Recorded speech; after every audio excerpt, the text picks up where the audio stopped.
All right, the Dogs are getting ready for their second and essentially final scrimmage of the fall of 2023.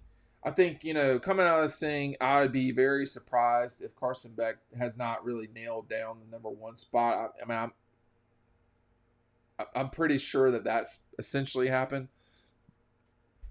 He's been rolling with the ones a lot during practices, and we're just going to see. I mean,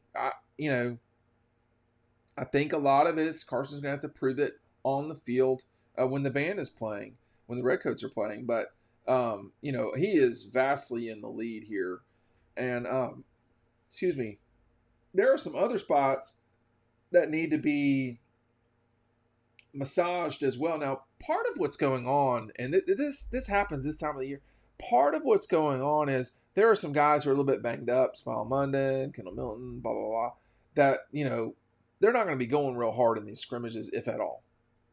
And so, their place on the team is not going to be determined by a scrimmage in August. We know what Smile Monday can do. We know what Kendall Milton can do. And it's really those guys and, whoever else you want to, point out or bring up, those guys will be integrated back into this thing over time when when they're ready to party, when they're ready to play.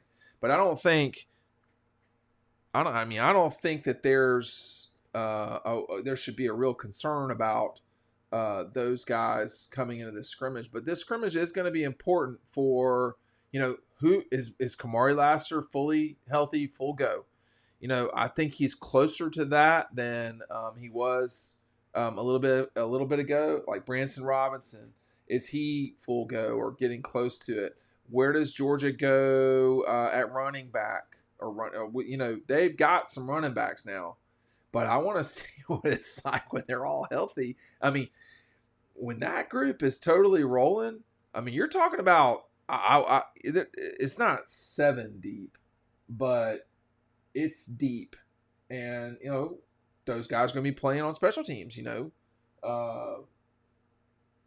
They got some guys, and that gives you flexibility at other positions. I was watching LSU Mississippi State from 2014. This is the Dak Prescott season where Mississippi State became the number one team in the country before losing to Bama later in the year. I think they might have lost to Ole Miss later that year. I can't remember, but they were wearing LSU out, and LSU was exhausted. Georgia doesn't get exhausted. Why? Because of what I just mentioned. These guys don't get tired. They're not playing 60 snaps or whatever on defense. Well, some guys might. Small Monday might, and Jamoni Johnson might. But there's not like, everybody's not. The big men, they get to rotate. They don't have to play, a sweltering amount of downs. Some of these programs, that's the case. And that's not going to be the case at all for the Dogs. I think guys, a couple guys to keep an eye on as we get closer to the season. Jarrett, the defensive lineman, definitely one to pay attention to. CJ Allen, definitely a guy to pay attention to. I think that those are two players to, keep notice of.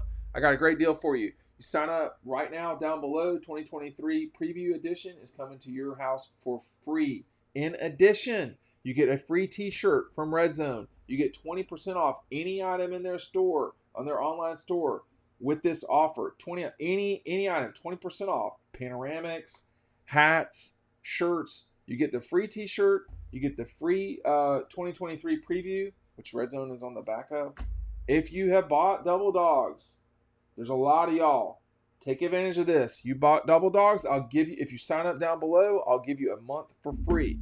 We are running out of the 2023 preview, okay? I just had to order some more books as well. I'm not ordering any more previews. They're out. So once this is gone, it's gone.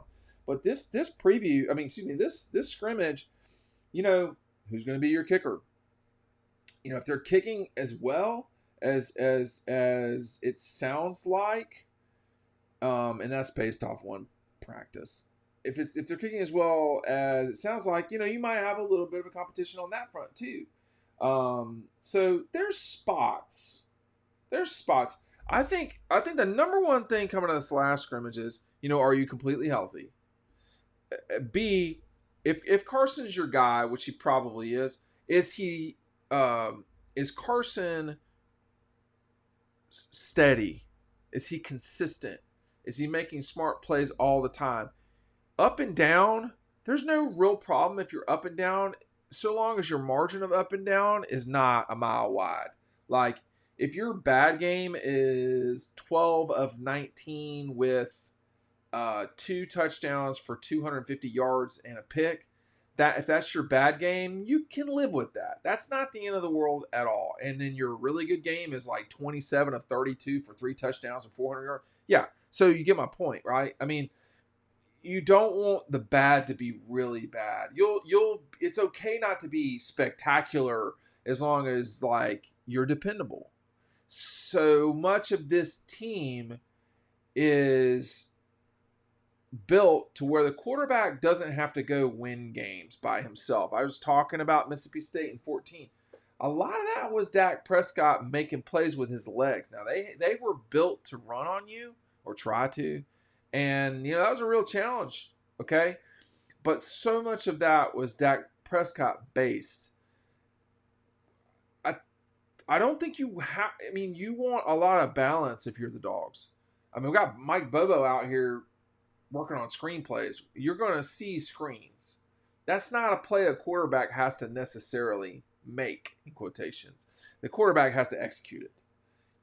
Stetson definitely made plays at the end of games and so forth. You're also allowed to make plays at the beginning of games. And so, that's not really a criticism of Stetson, but my point is to make the plays that are there, the easy open plays, the easy what makes sense plays, and take it from there. Because Branson Robinson, Kendall Milton, Deshaun Edwards, these guys are going to make plays for you. Brock Bowers on sweeps. Lad McConkey on in-arounds or whatever. Throw the ball to, Dominic. And, they've got guys that one move and they can be gone. Marcus Rosemary-Jacksaint. Arian Smith. These guys are all explosive people that I'm talking about. Ladd. Dominic Lovett. Rosemary-Jacksaint. I already said Ladd. Bowers for sure. Those 4 players, just those 4, can make other people pay with one move.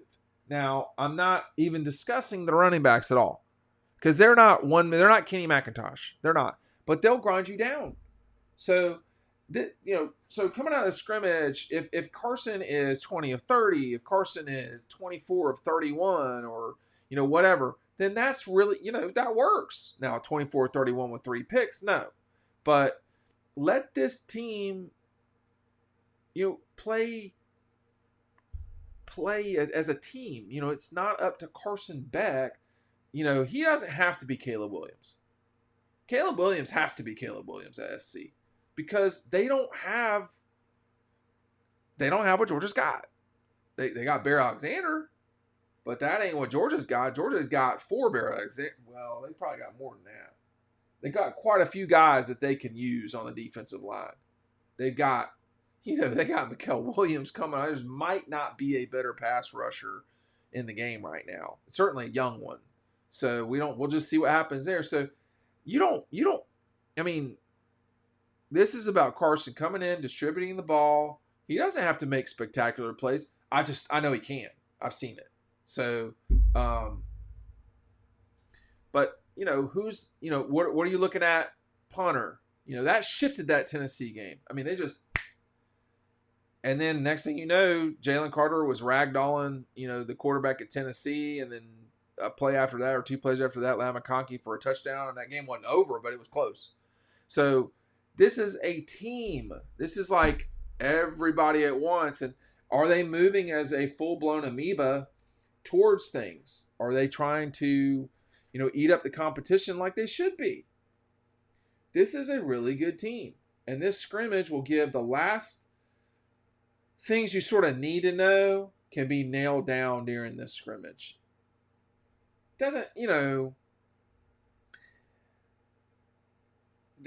I've yet to hear anybody that I talk to that are, so-called insiders or inside the program or whatever.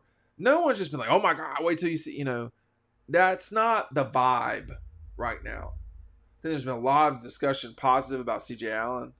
And I mean, I mentioned it. That's what we're hearings are for. That's what insider reports are for. So that's what dog post is for. That's what the link down below is for. But I will say that that's nuanced. That's not like, oh man, like this isn't. There's no what I'm not getting right now is what I'm getting right now is not what I got like say 10 years ago or 10 seasons ago in 14 when people saw Nick Chubb and Sony for the first time and they were like, these guys. The quote was, those two are sick. There's a lot of sick on this team. It just like integrates. I mean, like everybody.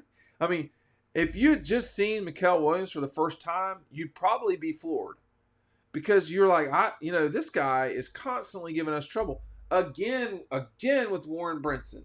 So Warren Brinson right now is someone I'd pay attention to. Well, I mean, we'll just see. We'll see. I don't know what these guys are going to do during games, but when you continue to hear a person's name and you say, oh, well, okay, this person might be doing something. I'd pay attention to Warren Brinson, and then, but we're not trying to win the lottery here on Dog Post. I'm just trying to get you ready for the scrimmage, and I think that, you just want to get out of this thing with just really nothing major, but they do need to tackle. I mean, like, Kirby and them know what they're doing. They definitely know what they're doing, but it is tricky right now because you don't want to get anybody hurt, but you do got to go play. We're playing football here. This is not, we're tackling to the ground, or at least we're getting close to it because at some point you have to tackle people to the ground too. Anyway, stay tuned. We'll have an update from the scrimmage as well.